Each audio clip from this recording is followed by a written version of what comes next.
Okay, so there's a couple ways to test for voltage here on the pump. In this case, we're going to leave the plug in. It's a little easier to take the plug out, and I'll show you that in a moment. But in this case, I was able to get the prongs in safely. So I've got, my hot essentially for the meter. That's not the terminology for it, but the red for the meter going into the black. Now in this case, I only have a 1-speed pump cord, amp cord. If I had 2, we'd be testing both speeds, but we're only going to test this 1 speed right now until I take off the plug. So we want to test it with the black here against the green, okay? So again, we're only going to be testing the 1 speed, but we're going to hear the relay click each time.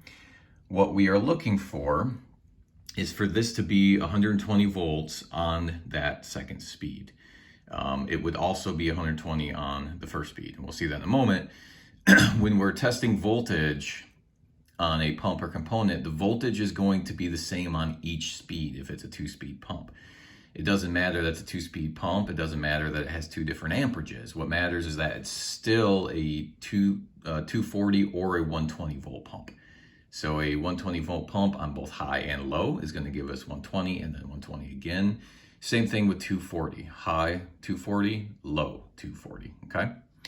So let's go ahead and hit low speed. Should have nothing because we're not testing the low speed right now.